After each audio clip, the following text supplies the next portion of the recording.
Tá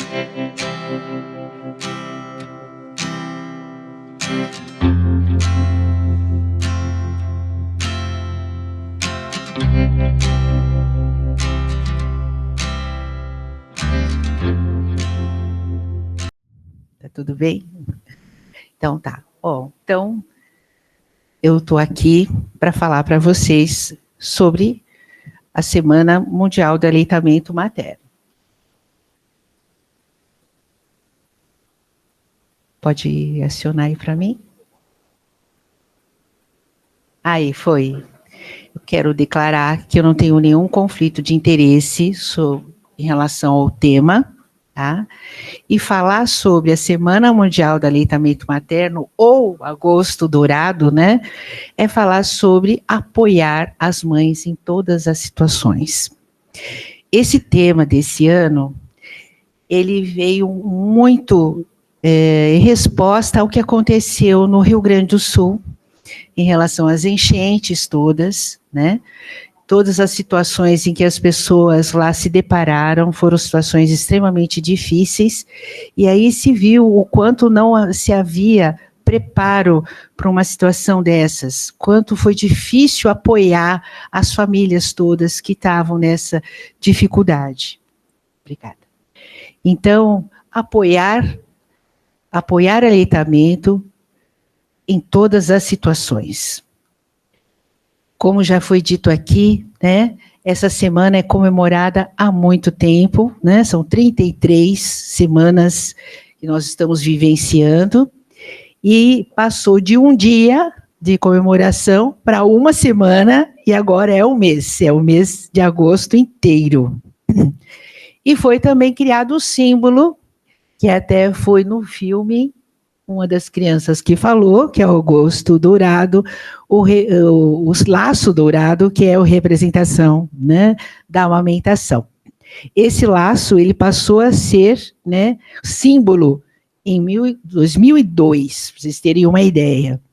Então, o laço dourado é dourado porque o ouro é o padrão ouro da alimentação infantil, é o leite materno, o leite humano. E esse laço é muito bonito, porque ele é composto de duas alças que estão aí representando a mãe e a criança. Elas estão unidas pelo nó, que é o pai, a família e a sociedade, que dão sustentação a esse laço. É um laço sem o qual não haveria esse suporte e a amamentação poderia não ser exitosa.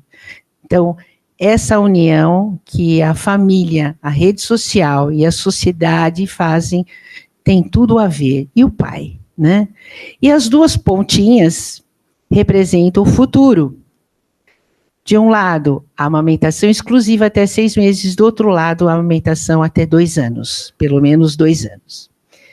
Então, todos os esforços devem ser desenvolvidos para informar, promover a amamentação, porque se viu que as pessoas têm as atuações todas dos centros de atenção à saúde são muito desiguais. Tem centros que são muito apoiadores e tem outros que não. Tem outros, até hoje, ainda muitas maternidades colocam já as fórmulas lácteas, logo que os bebês nascem. Então, existe uma desigualdade muito grande na atenção à amamentação, ainda assim. E os líderes, então, como pessoas e organizações, têm que estar colaborando entre si e apoiar a amamentação. Hoje, nós temos muito mais do que quando nós começamos, mas ainda nós temos muito ainda a trabalhar.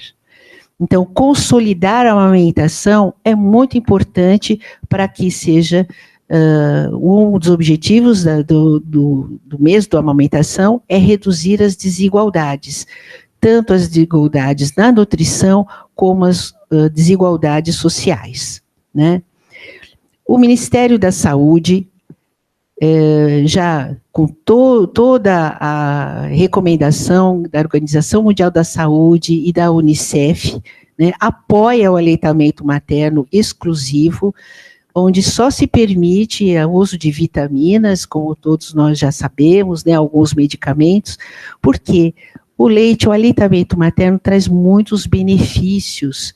Não existe outro leite melhor do que esse para a criança, e nesses primeiros 6 meses, ele deve ser exclusivo.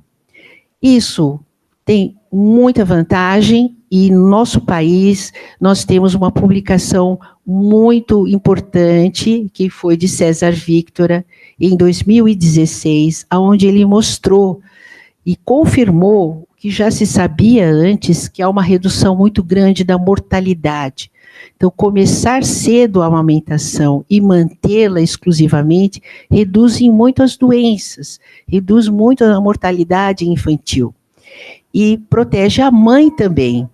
A proteção à mãe, não só a curto, a médio, a longo prazo, e protege a criança, inclusive, de doenças do adulto, como hipertensão, diabetes, síndromes metabólicas, enfim, são benefícios que ocorrem durante toda a vida. Então, o leite materno é superior a qualquer outro alimento, e nós temos, infelizmente, taxas ainda não ideais de amamentação. Nós temos a amamentação iniciando na sala de parto, na primeira hora de vida, ainda 43% apenas desses recém-nascidos têm esse privilégio. As taxas de aleitamento materno exclusivo até 6 meses, a nível global no nosso país, ainda estão em torno de 45%, 46%. E as taxas de aleitamento a partir de 12 meses, em torno de 53%. A meta que se deseja, a meta global, é alcançar 50% de aleitamento exclusivo até 6 meses, até 2025, e 70% até 2030. Que não seja até nesse tempo, né, Mac? O Mac ainda está por aí, o Mac está aí. Não, que não seja nesse período, né, mas que se atinja isso, né, que possa passar, temos anos aí pela frente para a gente batalhar.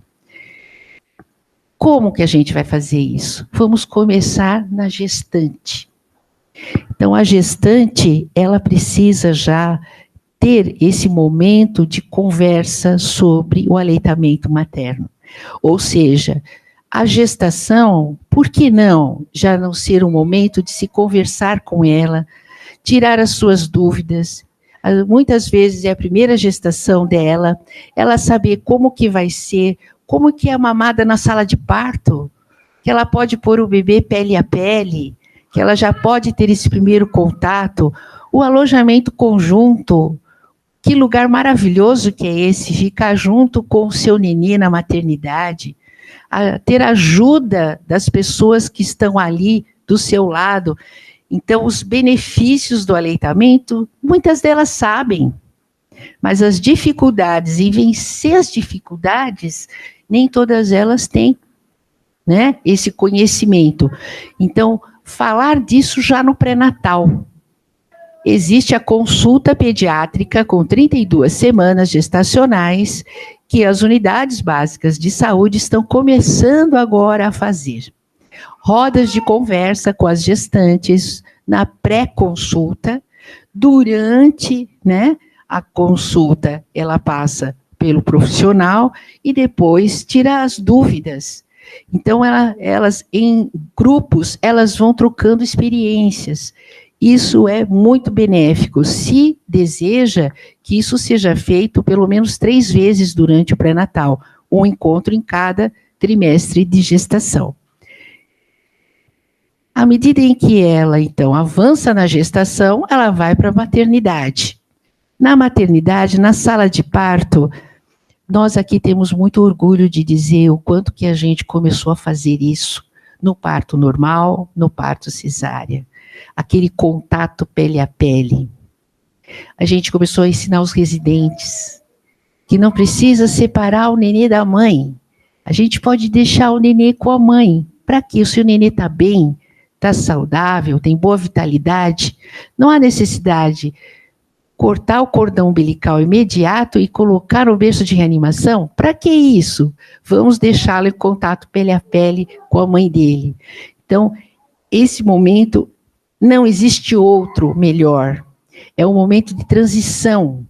Na vida humana, se considera que a passagem do intrauterino para o extrauterino é um dos momentos mais cruciais da nossa vida e de risco. E esse momento ser dessa forma, o nenê estando bem, só vai acrescentar vantagens, né? E esse bebezinho, nós temos aqui até, eu trouxe até uma figura aqui, ó. Foi quando a gente começou a fazer o pele a pele, a gente começou a colocar o top, né? Que a gente copiou. Isso aqui não é invenção nossa, não. A gente copiou do Leonor Mendes de Barros, esse top aqui, que por sua vez copiou do EMIP, lá de Pernambuco. Então, aqui a gente fazia uma malha, colocava o bebê dentro da malha, colocava o nenê ao lado da mãe, essa mãe está na sala de recuperação anestésica, pós-anestésica do centro obstétrico, e nós começamos a fazer a Golden Hour, a primeira hora de vida, a hora de ouro, que é quando eles, mãe e filho, têm uma conexão fantástica entre eles, e é onde ela pode estar aí se beneficiando, tanto a mãe como o bebê, a mãe se beneficiando por conta de uma pojadura mais precoce, por conta de um tempo de amamentação maior, o bebê com uma microbiota mais saudável, porque ele está em contato já com a mãe diretamente, né? Então, essa primeira mamada, primeira contato pele a pele na sala de parto imediato, e na cesárea, por que não, né? Por que não na cesárea? Então, a equipe, toda a equipe que está no entorno, a enfermagem, os médicos, as técnicas de enfermagem, a presença da família aí, tudo voltado para propiciar esse momento para a mãe. Eu lembro que os anestesistas, eles falavam, mas eu tenho que colocar o eletrodo aqui para fazer a monitorização dela. Coloca do lado, coloca na região da axila, não precisa estar em cima, no peito da mãe, né? Então, esse foi um momento muito importante aqui, uma transição. Isso é a iniciativa Hospital Amigo da Criança, que nós fomos também passo a passo, avançando nos 10 passos da iniciativa Hospital Amigo da Criança. E a seguir no alojamento conjunto. Eu sou da época que o nenê ia para o berçário, ficava lá 6 horas, a mãe ia para o quarto, e o nenê ia para o berçário, ficava 6 horas tomando água com açúcar. Água com açúcar. Bom, gente, eu me formei em 1980. Era assim, né? Na década de 80 era assim. Não havia essa visão de começar aleitamento precocemente. E o nenê regurgitava água com açúcar. Ele regurgitava. Ele ficava, inclusive, em Trendelenburg. Alguém lembrou aí? Alguém lembrou aí, falou. Ficava em Trendelenburg. Olha como a gente avançou, né? Acho que a gente avançou muito em pouco tempo, como diz o MAC. É um pulinho, né? Então, o alojamento, fantástico, fantástico. Eu amo o alojamento conjunto. A mãe recebe orientação, ela tem uma equipe que está ali para ouvi-la, para dar apoio, né? Empatia, tentar solucionar situações em que ela pode ter problema. Então, essas dificuldades, lógico que vão acontecer. Pode ser uma mãe que está tendo o primeiro bebê, pode ser uma mãe que está tendo o último bebê, que ela tem uma dificuldade tanto quanto a primeira. Não importa, não é porque ela já teve um filho que ela sabe tudo, né? Cada filho é diferente do outro, e como é, né? Então, essas experiências aqui fazem com que haja um êxito, né? Um êxito na amamentação, aprender a técnica da mamada, Quantas aqui já ensinaram a técnica correta da mamada, melhorar a posição, melhorar a pega do nenê, evitar, né, as intercorrências mamárias e aprender também uma massagem, uma ordenha, né, os traumas mamilares. As mulheres têm tanto receio da amamentação porque dói, nossa, dói, meu Deus, vai doer. Então, isso tudo são, às vezes, mitos que podem ser, aos poucos, tirados. Não que não tenha trauma mamilar, tem, mas existe como melhorar isso e como reverter. E eu selecionei, dentro do apoio todo, a questão do prematuro. O prematuro é um desafio. E aí nós vamos entrar no banco de leite, né? Que o prematuro, amamentar prematuro, como é possível em situações que o bebê é tão pequenininho? Então, existem benefícios incomparáveis, né? O leite humano diminui muito as doenças que os bebês prematuros desenvolvem, que nós temos muito medo, né? Os neonatologistas têm muito receio dessas intercorrências, como a enterocolite necrosante, né? Como a sepse tardia, ele está num ambiente que é hostil, né? Aí entra a mãezinha dele lá, né? Entra em contato com as bactérias do serviço, produz anticorpos contra as próprias bactérias do ambiente onde o bebê dela está e passa para ele pelo leite. Olha que coisa linda, né? Coisa maravilhosa. Redução da retinopatia da prematuridade, da broncodisplasia pulmonar, a reinternação após 30 dias, durante os 30 dias, os primeiros 30 dias, a amamentação reduz muito o índice de reinternação, e também a síndrome metabólica do futuro, né? Que ele pode, né, os prematuros têm maior risco de doença metabólica, melhorando o desenvolvimento neurológico do bebê. O leite materno para o prematuro, ele é incontestavelmente benéfico. O leite da mãe do prematuro, olha o que a natureza fez. A natureza fez com que essas mães produzissem um leite com maior valor calórico do que o leite das mães que têm bebê a termo. Então, esse estudo mostra aquela linha pontilhada é o teor calórico do leite da mãe do prematuro, em comparação ao leite da mãe de termo. Além do valor calórico, o valor proteico. Nas primeiras 4 semanas após o parto, o leite da mãe do prematuro tem mais proteína do que o leite da mãe de termo.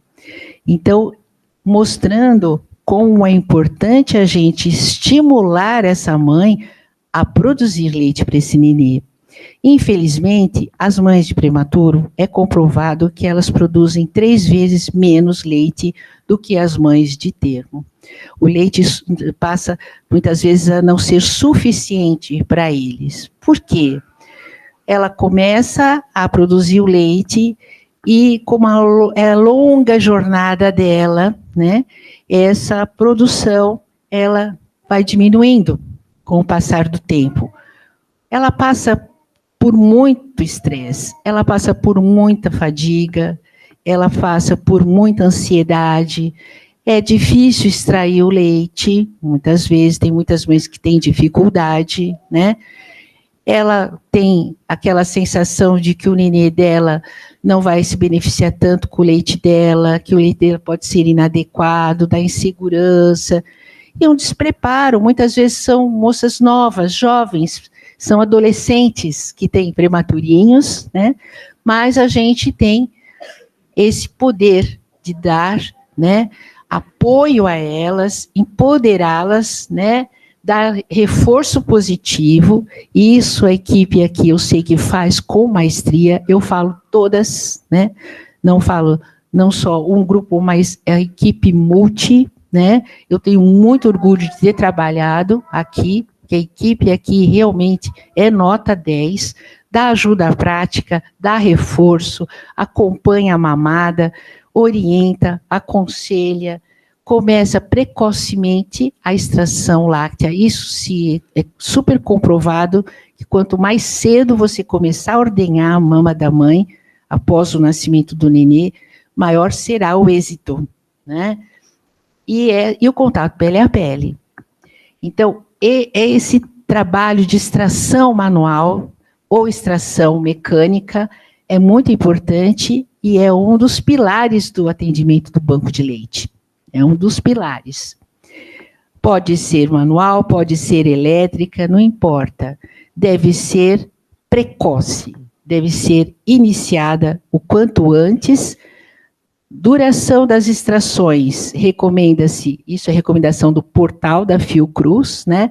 De 10 a 15 minutos em cada mama, pelo menos 6 vezes por dia, inclusive uma vez no período noturno, para fazer essa extração, para que ela continue produzindo. E esse trabalho mostra que a extração precoce leva a um resultado melhor na saída da alta do hospital. Então, esses grupos, é um estudo colaborativo que foi feito no estado de Massachusetts, nos Estados Unidos, onde eles acompanharam vários bebês e várias mães, e eles compararam o momento em que se começou a fazer a ordenha mamária dessa mãe, e compararam 2 períodos, né? Mães que começaram até 8 horas pós-parto e mães que começaram a partir de 9 horas até 24 horas. E o que eles observaram? Que o aleitamento continuado até o momento da alta foi superior no grupo em que a coleta foi até 8 horas. Começou já a fazer ordenha mamária antes de 8 horas. Com 70% de crianças em aleitamento materno, prematuras, de muito baixo peso, abaixo de 1.500. E o grupo que começou entre 9 e 24 horas foi menor, foi em torno de 52%. Então, mostrando o quanto é importante a abordagem dessa mãe, conversar com ela, trazer ela para a unidade neonatal, seja terapia intensiva ou cuidados intermediários, para que ela toque no seu bebê, para que ela, se possível, pegue o neném no colo, ela vai extrair o leite.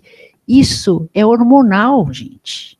Estimula a ocitocina, estimula a prolactina. Isso vai trazer benefícios, né, incontestáveis para a mãe e para o bebê. E para concluir essa palestra em relação à Semana Mundial, eu vou falar da mãe trabalhadora. Todas nós aqui somos, né, trabalhadoras. Então, a volta ao trabalho é um momento difícil. É um momento de dificuldade. O retorno ao trabalho. Então, quais as iniciativas, né, que existem? Então, o banco de leite, ele tem um papel primordial nisso também, porque a partir do banco de leite que vieram as recomendações de como fazer ordenha, de como guardar esse leite, todas as recomendações com cuidado, com higiene, estocagem, né? A estocagem é recomendada pelo banco de leite para as mães trabalhadoras em torno de 15 dias, né? Até 15 dias. O Ministério da Saúde disponibiliza uma cartilha que orienta a mãe à volta ao trabalho, né?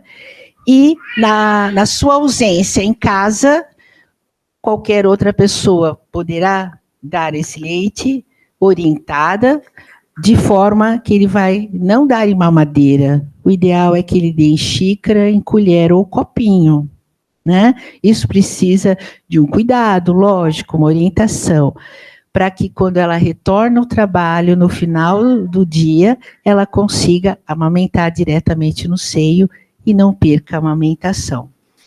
E as creches e os centros de convivência infantil também estão cada vez mais recebendo esse leite dessas mães que retornam ao trabalho, Na chegada ao SEI, a mãe pode amamentar em qualquer ambiente da creche, né? Depois ela vai para o seu trabalho e também ela deixa o leite que ela coletou para que o funcionário da creche ofereça para o nenê.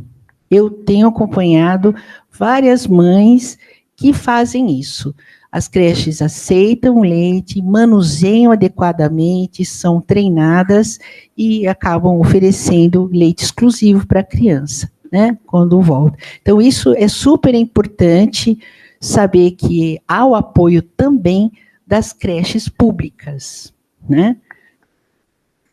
Então, os desafios ainda continuam muito grandes, muito grandes. Eu elenquei aqui alguns, as desigualdades nos sistemas de saúde ainda continuam, grandes desigualdades em termos de apoio à amamentação. A implementação da iniciativa Hospital Amigo da Criança, que ainda precisamos ter muitos outros, né, hospitais amigos da criança. Falta de bancos de leite para os bebezinhos prematuros. A volta ao trabalho, nem todas as creches ainda estão aceitando esse leite, e apoio às mulheres com deficiências físicas e mentais. As desigualdades ainda existem, né, e o despreparo, às vezes, né, da equipe que está ali para ajudá-la. Me pediram, que agora eu vou emendar já, para falar sobre a trajetória do banco de leite, tá? Prometo para vocês que vai ser bem rapidinho.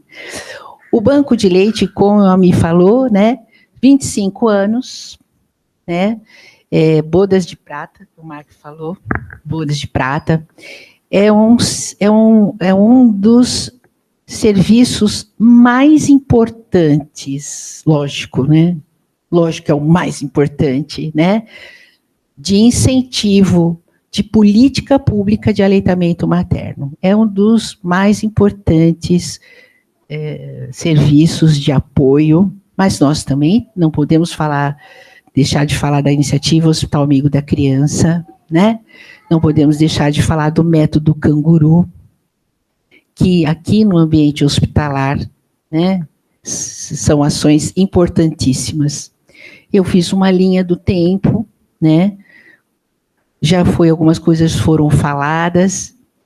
Aqui o banco foi uma idealização da professora Maria Tereza Zulini. Ela, na ocasião, ela era chefe, né, da divisão de neonatologia, e ela teve a ideia de montar um banco de leite.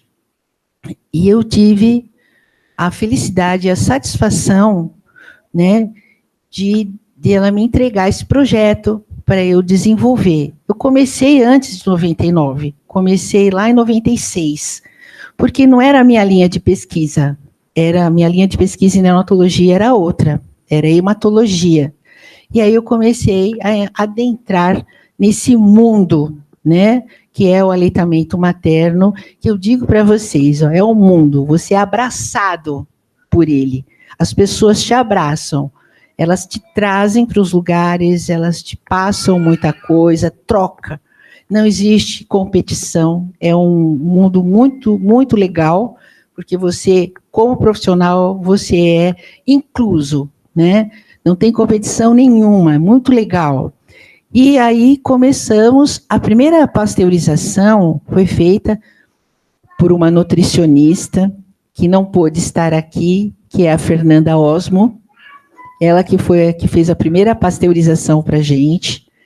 Começamos fazendo atendimento daquela mulher que tinha o bebê dentro, internada, a mãe do bebê prematuro. Nós começamos com elas, que elas também são chamadas de doadora. Pelo Ministério da Saúde, ela também é chamada de doadora. Ela está doando para o próprio filho. Então, o leite dela é manuseado muito parecido com todas as outras, né? Então, a gente começou com as mães, a coleta, a sala de coleta interna. Depois, a gente ganhou mais gente, né? Aí começaram a surgir os funcionários próprios para o banco de leite. Aí começamos a fazer a coleta externa. Tinha a viatura da coleta externa que o hospital propiciou para a gente, né? Nós começamos a visitar as mães nas casas. Ó, a pessoa está aqui, a Eufrásia está aqui.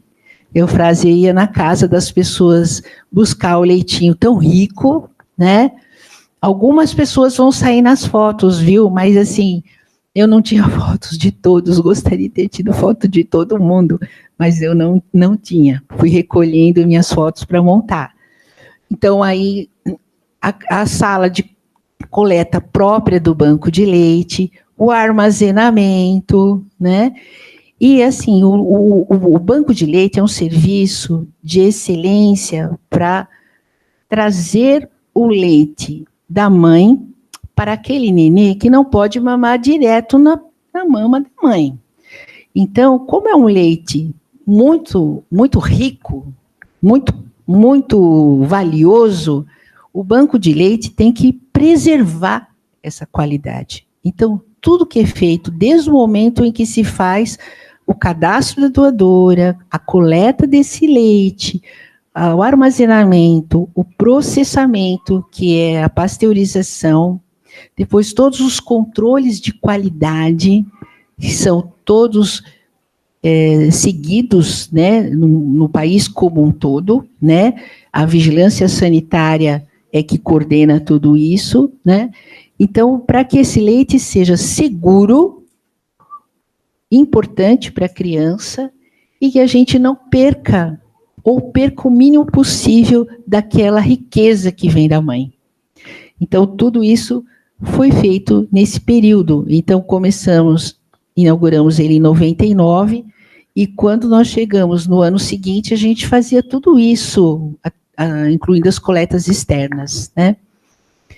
Porque o nosso receptor, ele é muito exigente, ele é muito valioso, né? O leite, para ele, pode ser um bebê que está lá na terapia intensiva, e eu vou fazer a colostroterapia, ou é um nenê que está na unidade neonatal ganhando peso. É um nenê que precisa de um leite com maior teor calórico, e o da colostroterapia é aquele que tem um teor maior proteico, mais imunoglobulinas. Então, nós passamos, com o tempo, nós fomos selecionando o leite de acordo com a necessidade do receptor, né? Aqui a mãe sempre presente, né? Ela começou a ser ativa na administração do leite também. Aqui uma mãezinha que está começando a colocar o neném na sucção no peito, às vezes não é uma sucção nutritiva ainda, eu tenho que complementar com a sondinha, e depois da alta, olha só, essa tiquinha já estava em casa, e o banco também dá apoio para essas mães que estão em casa, né? O banco passou a ser também um centro de apoio, não só de coleta, processamento e distribuição. Ele começou a atender mulheres externas que vinham para passar em consulta. E aqui nós temos a IAC, né? A equipe do Banco de Leite colaborou muito no treinamento na IAC, né? A equipe que coordena a IAC, a equipe que seguia todos os cursos, né, para ser o Hospital Amigo da Criança e para manter o título, né, manter o título de Hospital Amigo. Também participamos bastante disso, e em 2017 nós tivemos a grata parceria do Rotary do Butantã, que nos doou muitos equipamentos, né? E nós tivemos a revitalização em 2017 do banco de leite. Além de toda essa parte assistencial, o banco também tem uma missão de ensino e pesquisa. E nós estamos dentro da universidade, a gente faz parte desse tripé, né? Não só assistência, como ensino e pesquisa. Então, participamos de congressos, ensino de graduandos, pós-graduandos, residentes, tanto na área de médica, enfermagem, fonoaudiologia, né, nutrição, teses. Também colaboramos com algumas teses dentro da USP, eu não sei atualmente como isso está, depois a Michele vai falar, mas a gente colaborou com teses do Instituto Butantan, na farmácia bioquímica, na Politécnica, né? E em 2015, a gente ajudou a equipe que estava montando a sala de apoio à mãe trabalhadora do HU, onde ela podia tirar o leitinho dela e levar para o filhinho dela em casa. Aqui são campanhas, né, são caminhadas, a caminhada no Parque Vila Lobos, alguns de vocês estão aqui, e aqui foi uma caminhada que a gente fez no Museu de Ipiranga, que foram um destaque para a gente aqui, fazer uma caminhada em frente ao Museu de Ipiranga, antes da reforma. Antes da reforma. Enfim, o banco faz parte de uma rede. É uma rede que atualmente são 233 bancos totalizados no Brasil e 244 postos de coleta. Todos esses bancos trabalham muito parecido, né? Todas as diretrizes são muito parecidas. É a rede brasileira de bancos de leite. E as certificações que a gente tinha, cada ano a gente tinha uma certificação, a gente teve várias categoria ouro, porque era pelos processamentos todos que nós fazíamos, adequação, tudo, qualidade que a gente caminhava, a gente ganhava certificação ouro da rede de bancos de leite do Estado de São Paulo.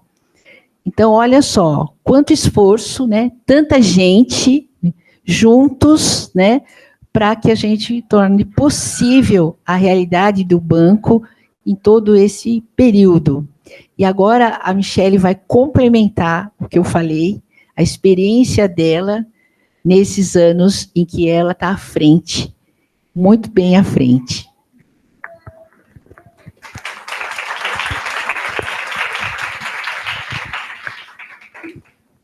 Muito obrigada, Virgínia. É isso que ela falou mesmo, quem trabalha com aleitamento é abraçado, sugado e totalmente envolvido, né? E aí a gente só fala disso, né? Às vezes eles até ficam bravos, às vezes. Falou com a mãe, falei, perguntou se ela tá tirando leite, esqueci. Poxa, como esqueceu, né? Não pode esquecer essas coisas. Então, para a gente finalizar, agora eu vou só sintetizar um pouquinho os dados do que a gente fez nesses 25 anos, do quanto a gente trabalhou, né? A rede de banco de leite, como a Virgínia falou, ela organiza todas as informações e a gente faz relatórios mensais para a rede de número de doadoras, número de bebês beneficiados, quanto de leite a gente coleta, todos esses dados eles são compilados pela rede de banco de leite. Tá indo aí, Juraci? Está abrindo a minha aí? E aí, então, desde 2002, esses dados estão disponíveis na rede, tá? Então, a gente fez um levantamento do quanto a gente já trabalhou, de quantas doadoras a gente teve, quantos receptores já houve, né? Eu só queria explicar para vocês como os dados são obtidos. Então, vocês vão ver que em um ano, às vezes, tem 600 doadoras. Não é que nós tivemos 600 necessariamente. O que acontece é que ele conta por mês. Então, se entrou leite daquela doadora naquele mês, ela é contada como uma. E o receptor é a mesma coisa. Se ele entrou no mês de janeiro, ele é contado como um receptor. Se em fevereiro entrou essa doadora de novo, entrou esse receptor de novo, ele é contado novamente. Então, por isso que a soma acaba sendo tão grande, tá? Mas é desse modo que a gente acaba computando para a rede de banco de leite. Está quase lá, né, Juraci? Então, nós tivemos até... Hoje nós temos as doadoras aqui. Teve uma desculpa que eu não te reconheci. E quando vem com o bebê é mais fácil, né? E o nosso trabalho não seria nada sem vocês, né? Se não tivesse a dedicação das doadoras, que todo mundo aqui sabe, quem não vivenciou tem uma ideia de como é difícil você gerenciar uma casa, cuidar de um bebê, amamentar aquele bebê, cuidar de outros filhos que eventualmente você tenha, todas as obrigações que você tem, e a gente sabe que um bebê dá trabalho, e além disso, tirar um momento do dia de vocês para tirar leite, para beneficiar os bebezinhos doentes que estão internados aqui, é um gesto que não tem nem como descrever, né? E sem a participação de vocês, nada disso seria possível. Então, a gente tem muito que agradecer para vocês que alimentam, dão o melhor alimento para os seus bebês e agradecer aos seus bebês que dividem o leite com os nossos, né? Eu acho muito legal aqueles bebês que eu divido o meu leite, né? E os bebês são muito... faz um benefício enorme para os nossos bebês, vocês vão ver. Então, ó, se a gente pensar, em azul estão as doadoras e em verdinho os receptores. O ano máximo aí que a gente teve, em 2008, ó, foi o máximo de doadoras, 785 nessa soma que eu falei, e 629 receptores, né, em 2008, tá bom? Deixa eu ver se eu me entendo com isso aqui. Em leite coletado, aí já é o valor absoluto mesmo. O nosso recorde foi em 2013, que nós tivemos 832 litros de leite coletado, 643 litros distribuídos. E eu queria chamar a atenção aqui, depois na outra tabela eu vou falar, olha 2020, que foi o ano da pandemia, 700 litros de leite, né? Então, ele está entre os anos de maior movimento de leite. A pandemia não teve só coisa ruim, eu já vou falar mais para frente, tá bom? Então, só aqui, o ano que a gente teve mais doadoras foi em 2008, que deu 785 doadoras, e o ano que a gente coletou mais leite foi o de 2013, com 832 litros de leite coletado. Mas olha que interessante, em 2020, nós coletamos 701 litros de leite, né? Então, ele está nas maiores médias dos anos, se vocês repararem. E outra coisa que chama atenção, em 2008, nós tivemos 785 doadoras para 700 litros de leite. E em 2020, nós tivemos 398 doadoras para 701 litros de leite. Então, com menos doadoras, a gente teve um volume de leite coletado muito grande, né? E isso chama atenção. 2020 foi um marco para a gente por muitas coisas. Foi a pandemia. Quando começou a pandemia, a gente recebeu a notificação do hospital que o carro que faz a coleta domiciliar não ia mais poder ir nas casas, por causa que estava todo mundo assustado, lockdown, como é que ia fazer, e a gente não ia ter mais o transporte. Aí eu mandei uma mensagem para as doadoras e falei, olha, queridas doadoras, a gente não sabe ainda como que a gente vai resolver isso, porque a gente está sem o transporte. E uma doadora, a Carolina, entrou em contato com a gente e falou assim, o meu cunhado tem uma empresa de transportes e ele pode fazer a coleta para vocês. Então, desde 2020, nós temos uma empresa, que é a Pax Transportes. O Giovan, ele não pôde estar aqui hoje porque ele está muito doente. Esse período seco deu várias baixas na nossa apresentação. Ele está doente, não conseguiu vir, mas é o nosso motorista que vai na casa delas com todo carinho, tem o maior cuidado com o leite, ele foi treinado. E graças a essa empresa voluntária, que faz tudo gratuitamente para a gente conseguiu manter a coleta domiciliar e até aumentar o volume disso, né? E até expandir a nossa área de abrangência, porque ele consegue ir para a gente 3 vezes na semana fazer a coleta no domicílio. E outra coisa muito interessante que aconteceu em 2020 foi que o Hospital das Clínicas se direcionou totalmente para o atendimento da Covid-19. E a maternidade do Hospital das Clínicas não Covid veio para cá, né? E nós tivemos um movimento absurdamente maior de partos, nascimentos prematuros e tudo. Parte da equipe de lá veio trabalhar com a gente e veio a equipe que hoje lidera o banco de leite do Hospital das Clínicas, a Renata. Sem o apoio do Hospital das Clínicas, a gente não conseguiria ter processado e distribuído 700 litros de leite. Então, trouxeram os pacientes, mas trouxeram muita força de vontade e ajudaram muito. A gente pasteurizava 3, 4 vezes na semana, um volume absurdo de leite, tudo que pasteurizava, usava. E assim, a gente tem o ano de 2020 como... foi ruim em muitos aspectos, a gente sabe, mas foi um ano muito precioso, que mostrou como a junção de esforços transforma e fez muita diferença.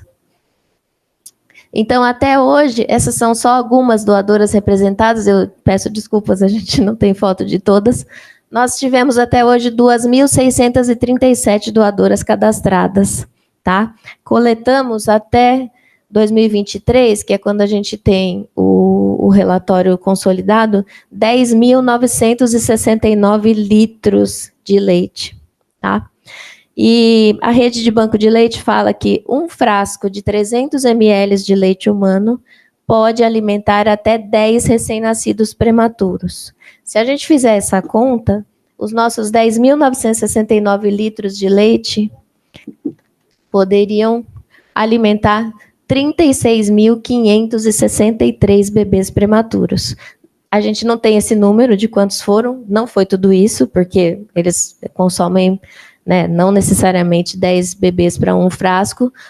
E para cada mãe que recebe esse leite, ter essa segurança num momento de fragilidade, que o seu bebê nasce prematuro, está na UTI, você não sabe como vai ser, você não consegue produzir leite para ele, você ter um leite humano de uma doadora que se dedicou e forneceu esse leite para o bebê, é muito especial, faz muita valia na vida desses bebês, né? Mais do que falar de números, a gente vai falar agora de emoção, tá?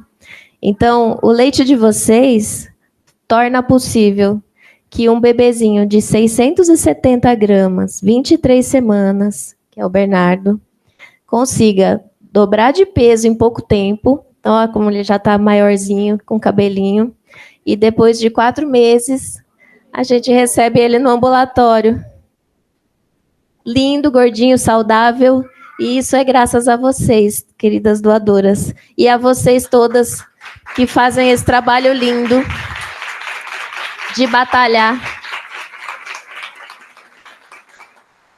Então, batalhar todo dia pela coleta do leite, do contato com as doadoras, de pasteurizar, às vezes sozinha, para conseguir não deixar vencer o leite, não deixar o leite, não desperdiçar o leite, não desprezar.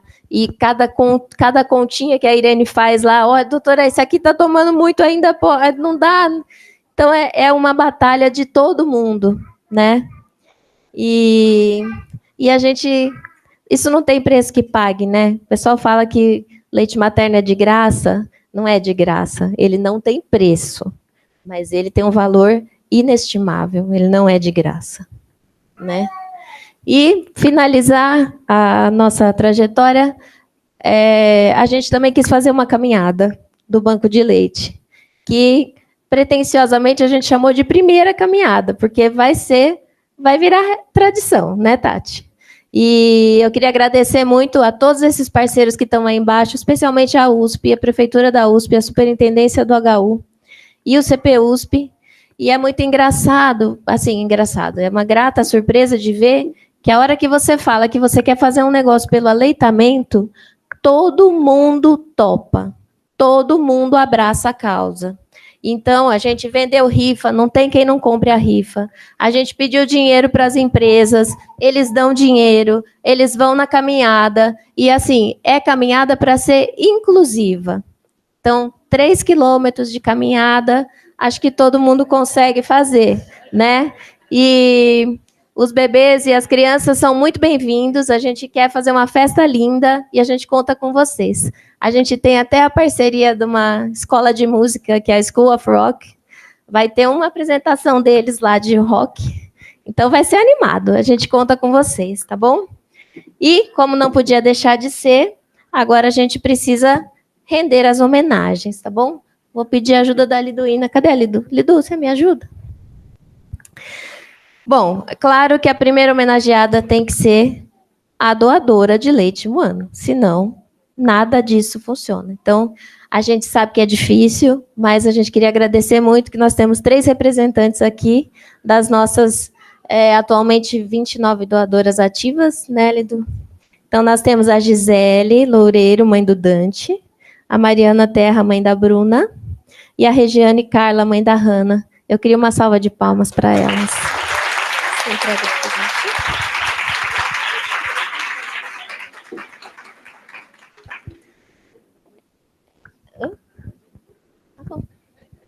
A gente também queria agradecer, mas também, de novo, a dona Darcy, que é da Fundação Rotária, do Rotary Internacional, do Distrito do Butantã. Ela pediu desculpas, ela não pôde estar aqui, ela também está doente, esse tempo seco está fazendo muitas pessoas terem problemas respiratórios, e ela não pôde estar aqui, mas eu não posso deixar de citar o Rotary, que investiu muito, e não é só no nosso banco, investiu no Banco de Leite do Hospital das Clínicas, no Banco de Leite de Atibaia, que foi inaugurado recentemente. Então, o papel da sociedade na proteção do aleitamento é muito importante. Então, fica aqui o meu agradecimento especial. Tá? Queria agradecer ao Geovan, que é o nosso motorista da Pax Transportes, que também, infelizmente, não está aqui, mas eu preciso falar em público a importância dele e o carinho com que ele faz isso. É uma coisa que não tem preço, né? Queria homenagear a Virgínia, lógico, Virgínia Espínola, porque foi a precursora aí, começou tudo isso e tem um papel inestimável. Então, muito obrigada, Virgínia, por tudo que você fez.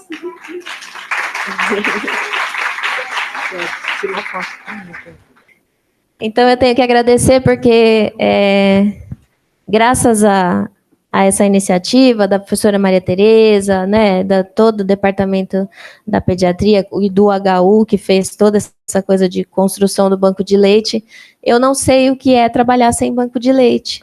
Quando eu me formei, o banco de leite já existia. Então, e aí, quando eu fui trabalhar fora, que eu vi a falta que faz, né, da gente prescrever leite humano.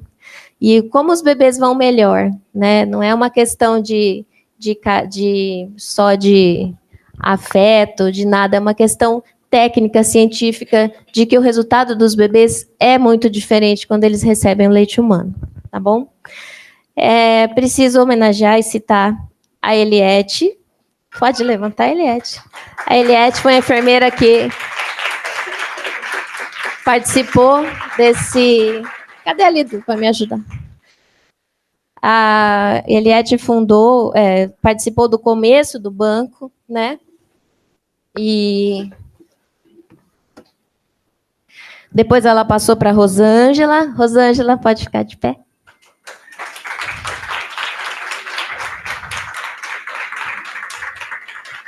Pode vir aqui, pode vir aqui. Quando eu assumi o banco, era a Rosângela, que era enfermeira, que me ensinou muita coisa, me ajudou muito.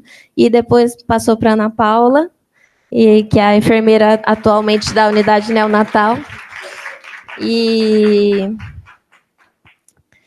sem a enfermagem, esse banco não existiria, né? Então, fica aqui a nossa homenagem, o nosso agradecimento. Tá bom?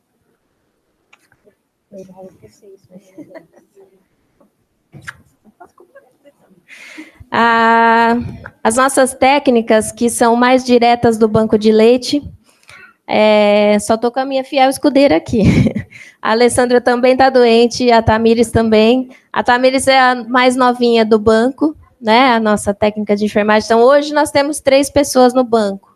Então, vocês imaginam fazer tudo isso, 3 pessoas, que precisa do apoio das técnicas de enfermagem da unidade neonatal. Então, elas também trabalham muito nesse processo de pasteurização, fizeram a coleta por muitos anos, enquanto a gente não tinha o transporte, e hoje em dia elas ainda ajudam muito. Então, aqui, Lidu, você vai representar as técnicas do banco de leite. Eu só tenho a agradecer, eu aprendo com você a cada dia, e muito obrigada por tudo.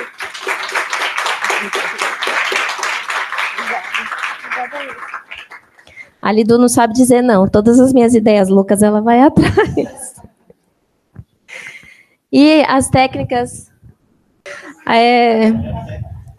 As técnicas de enfermagem da unidade neonatal, eu coloquei em ordem alfabética, para não falar que eu estou priorizando, porque todas são muito, muito ricas para mim, tá bom? Eu gosto de todas elas, tanto as que estão agora, quanto as que já passaram. Então, eu queria chamar as que estão aqui, algumas eu vou falar o nome, mas infelizmente não conseguiram vir. Então, Andréia, Raquela, a Ângela, que não está mais no HU, mas eu preciso citar o trabalho dela.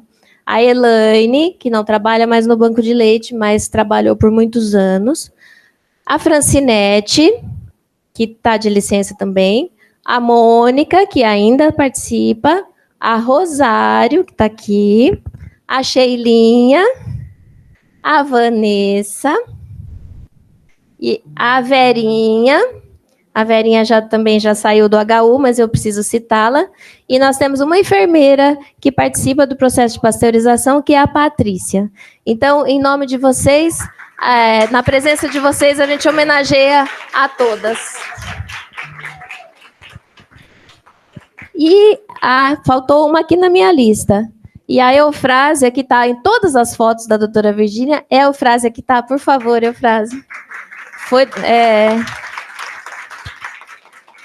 Vem aqui. Eu não tive o prazer de trabalhar diretamente com ela no banco, mas ela é muito importante para o nosso banco de leite. Ela foi nossa professora, gente.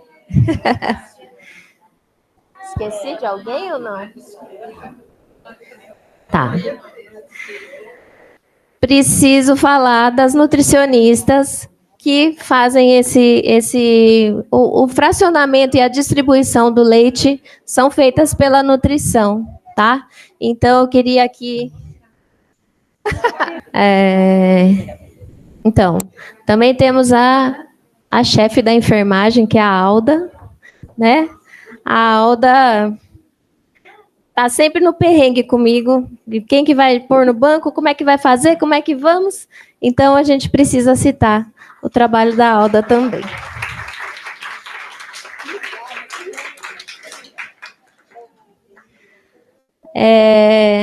Alda, obrigada.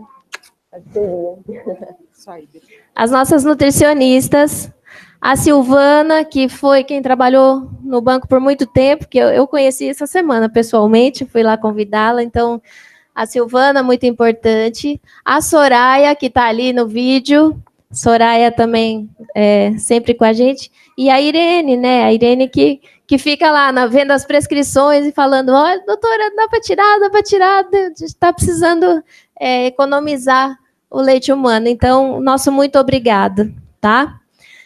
Preciso agradecer. Você vem aqui, Soraya. Irene, vem aqui.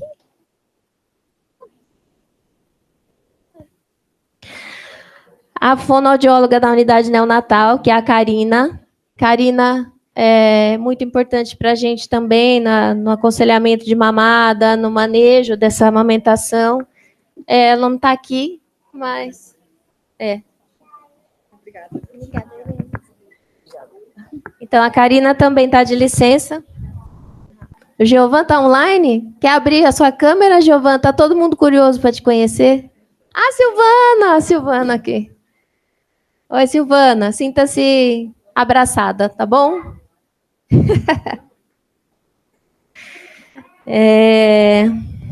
Os nossos... Giovan!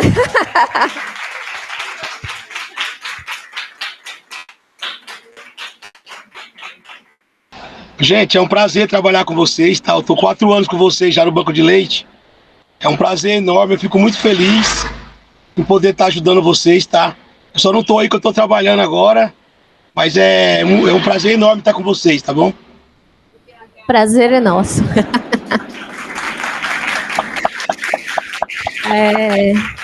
Nós tivemos quatro funcionários da divisão administrativa que trabalharam com a gente. A Sueli, que era do banco, era da unidade neonatal, mas também se dedicava ao banco. Infelizmente, ela não pôde estar aqui. A Deise, a Araceli e o Alexandre. E agora, as nossas 3 meninas que levantam, cabeceiam e vão para o gol. Não temos mais administrativos, mas também essas pessoas precisam ser citadas. E eu não posso deixar de agradecer, eu deixei por último de propósito, doutora Silvia, minha amiga, né? Que eu sei que comprou algumas brigas para passar esse banco de leite da Virgínia para mim, e eu só tenho a agradecer a parceria, ao companheirismo, ao apoio. Ela é minha professora, minha consultora, ela é tudo. Então, eu só tenho a agradecer. Obrigada, amiga.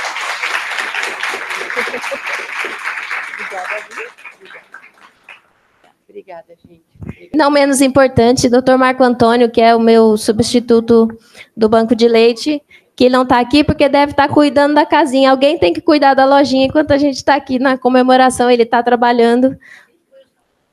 Os rapazes trabalham e a gente festeja. Então, doutor Marco, meu muito obrigado também. Agradeço a paciência de todos, a gente, lógico, estourou o horário, porque não tem jeito. Tem um cafezinho ali para vocês e para a gente poder conversar, matar saudade e tirar mais fotos, que é o que a gente gosta de fazer. Quero agradecer a doutora Val e a Renata, que vieram do HC para cá. Doutora Val, se vocês olharem o quadro de fotos que a gente tem lá fora, tem a doutora Val em várias, porque ela é, assim, muito entusiasta do nosso banco de leite, ela participa de todos os eventos, e eu quero agradecer muito, doutora Val, por tudo, tá bom? Obrigada, gente.